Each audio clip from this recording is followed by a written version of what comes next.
ગુજરાતમાં આમ આદમી પાર્ટીના પ્રદેશ પ્રમુખ ઈશુદાન ગઢવીએ ટેકાના ભાવે મગફળીની ખરીદીને લઈને સરકાર પર આકરા પ્રહારો કર્યા છે. તેમણે જણાવ્યું કે ખેડૂતોમાં મગફળીની ખરીદીને લઈ ચિંતા વ્યાપી છે, કારણ કે ભાજપના મળતિયાઓ ખેડૂતોને લૂંટવાનું ષડયંત્ર રચી રહ્યા છે. ગઢવીએ માંગણી કરી છે કે સરકારે દરેક ખેડૂત પાસેથી ઓછામાં ઓછી 250 મણ મગફળી ખરીદવી જોઈએ અને બજારના ભાવ ₹1000 અને ટેકાના ભાવ ₹1452 વચ્ચેનો તફાવત ખેડૂતોના ખાતામાં જમા કરવો જોઈએ.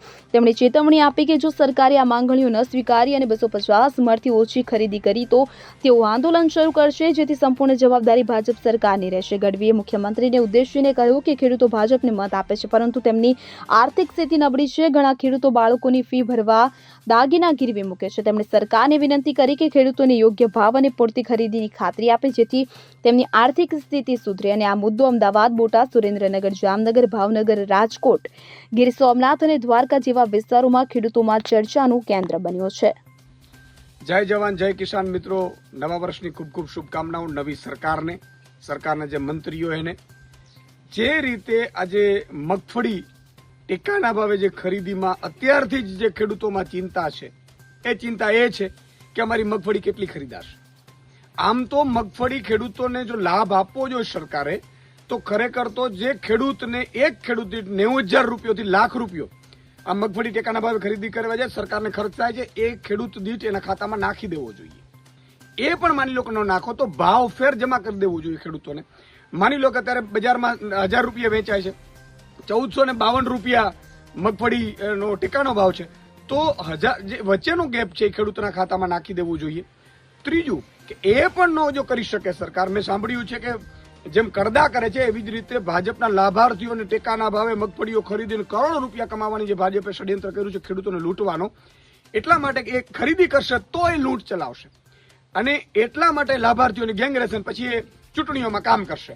પણ એમાં પણ એવી અમારી માંગ છે કે આ વખતે મિનિમમ 250 મણથી એક ખેડૂતની મગફળી નીચે ખરીદે નહીં સરકાર. નવી સરકારને મારી વિનંતી છે કે 250 મણ મિનિમમ તમે ખરીદી કરજો. અત્યારે શું થઈ રહ્યું છે, અત્યારે વાત એવી વહેતી થઈ છે કે 70, 80 કે 90 મણ જ મગફળી ખરીદાશે. જો એટલી જ મગફળી ખરીદાશે તો બાકીની જે મગફળી ખેડૂતોના ખેતરમાં પડી છે એનું શું કરશે? એનો અર્થ થશે કે ખેડૂત પછી એમ ટેકાના ભાવે મગફળી વેચવા નહીં જાય, પછી એ વેપારીઓને આપી દેશે. તો ભાજપ એમાં પણ કરદા કરશે. કઈ રીતે કે ખેડૂતોની મગફળીઓ લઈ લેશે અને પછી અલગ અલગ ખાતા કરીને 70, 80 મણે પોતે 1452 વેચશે, 1000 લઈને. તો આ રીતે ખેડૂતોને લૂંટવાનું બંધ કરે સરકાર. અને જો 250 મણથી એક પણ મણ ઓછી ખરીદી જો મગફળીની થઈ તો ઈશુદાન ગઢવી આંદોલન ઉપર ઉતરશે અને એની સંપૂર્ણ જવાબદારી ગુજરાતની ભાજપ સરકારની રહેશે, કરદા પાર્ટીની રહેશે. આજે મેં સાંભળ્યું છે કે નવા મુખ્યમંત્રી પણ અત્યારે, ભલે મુખ્યમંત્રી જ છો તમે, હવે એ જે મુખ્યમંત્રીને મારી વિનંતી છે કે અત્યારે બિલ્ડર હતા, તમે બધા બિલ્ડર ને વેપારીઓ છો, તમને કાંઈ ખેતીની ખબર નથી. અમારા ખેડૂતો સામે તો જુઓ, અમારા ખેડૂતો બિચારા ભોળા છે, તમે ભાજપ કરીને મત આપી દે છે. એ તો બિચારા ભોળા છે, ગામે ગામ 50-50 તમે રાખ્યા છે, એ બધા ભોળા છે, પણ એને લૂંટ છે. એને અત્યારે એના સંતાનોને ફી ભરવાના રૂપિયા નથી રહેતા. આ સ્થિતિ છે અત્યારે. પત્નીના ઘરેણા મૂકીને ખેડૂત અત્યારે જે દિવાળી પછીની જેની પ્રાઇવેટ શિક્ષણોમાં એના બાળકોની ફી છે એ ભરવાના અત્યારે કોશિશો કરી રહ્યો છે. ત્યારે એમને આ પૂરતા ભાવ મળે, પૂરતી ખરીદી થાય એવી મારી માંગ છે. નહીં તો આમ આદમી પાર્ટી આ મામલે આંદોલન કરશે. Bureau report, CN24 news. હવે જુઓ દેશ દુનિયાની તમામ ખબરો તમારી આંગળીના ટેરવે.